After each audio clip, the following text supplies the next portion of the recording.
अधिकारियों पर बड़े साहब के नाम पर रोब अब नहीं चलेगा। सीमित साधनों में संपन्न होगी गीता जयंती। गीता जयंती के नाम पर फिजूल खर्ची नहीं होगी।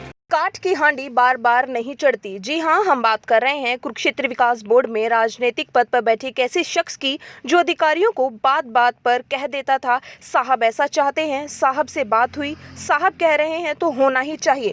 अधिकारी भी कई दबाव में आकर समझता था कि बड़े पद पर बैठा यह व्यक्ति ठीक ही कह रहा होगा, लेकिन उसके झूठ का पर्दाफाश उसके ही एक साथी ने कर दिया और एक अधिकारी को बता दिया कि जिन बड़े साहब का यह साहबजादा बार बार नाम लेता है, वहां इसे साहब का पर्सनल असिस्टेंट भी नहीं जानता। तब से इस नेताजी की हेकड़ी ढीली करने के लिए एक अधिकारी ने ऐसी नकेल खींची थी कि कई बार घंटी बजाने के बाद भी इस नेता के कमरे में पीएन नहीं आता था। इनके फालतू खर्चों पर भी लाल पेन चलाकर इस नेताजी को आटे दाल का भाव बता दिया था।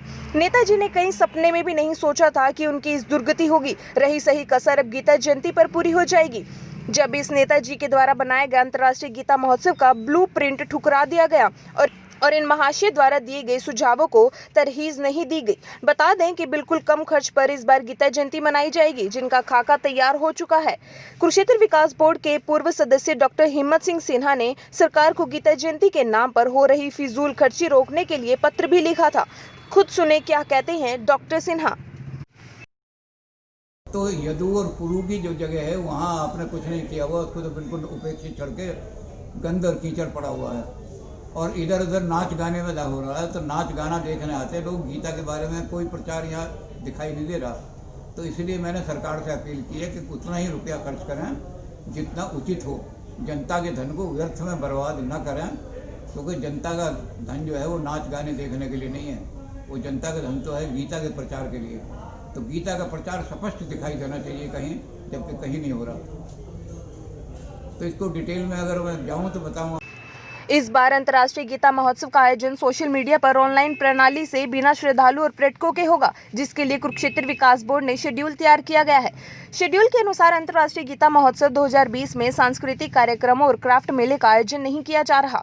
इस वर्ष सभी कार्यक्रम ऑनलाइन प्रणाली, वेब सेमिनार और सोशल मीडिया के जरिए ही आमजन तक पहुंचाए जाएंगे, क्योंकि कोविड-19 की गाइडलाइंस के अनुसार किसी कार्यक्रम में पर्यटकों और श्रद्धालुओं को आमंत्रित नहीं किया जा रहा और हर कार्यक्रम के लिए श्रद्धालुओं की संख्या निर्धारित की गई है तथा इन लोगों को केडीबी द्वारा ही चिन्हित किया जाएगा। इसलिए इस बार लोगों को प्रशासन का सहयोग करना होगा।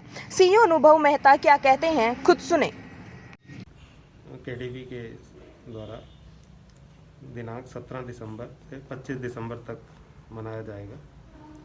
इस कार्यक्रम को कोविड की सिचुएशन को देखते हुए और जो सरकार की गाइडलाइन है उनके अंतर्गत लोगों की भीड़ एकत्रित ना हो, इस कारण कुछ कार्यक्रम जो मुख्य कार्यक्रम हैं वो 17 से 25 दिसंबर तक किए जाएंगे, जिनमें मुख्यतः महाआरती, कुरुक्षेत्र यूनिवर्सिटी के द्वारा सेमिनार का आयोजन, हवन यज्ञ, संत सम्मेलन और फाइनल डे वाले दिन दीपोत्सव का आयोजन किया जाएगा। इस कोविड की सिचुएशन को देखते हुए जो बड़े आयोजन थे जैसे क्राफ्ट मेला और कल्चरल प्रोग्राम या अन्य जो कार्यक्रम जिसमें भीड़ रहने की आशंका है वो इस बार नहीं रखे गए।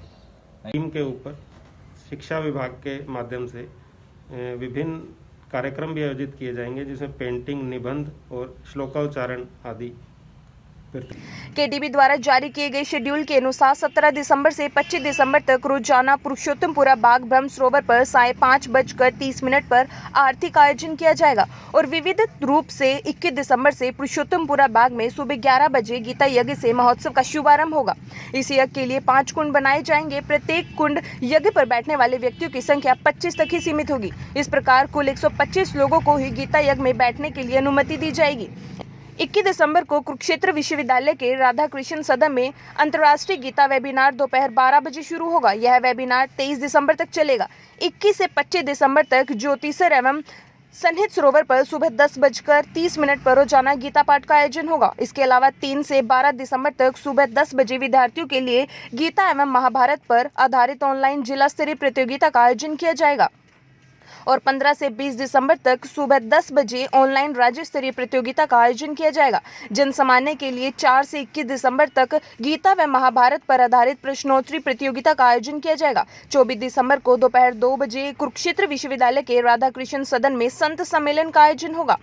महोत्सव के अंतिम दिन 25 दिसंबर को दोपहर 12 बजे पुरुषोत्तमपुरा बाग से ऑनलाइन प्रणाली में वैश्विक गीता पाठ का आयोजन होगा और 25 दिसंबर को ही साढ़े 6 बजकर ब्रह्म सरोवर एवं 48 कोस कुरुक्षेत्र के तीर्थों पर दीपोत्सव कार्यक्रम का आयोजन होगा।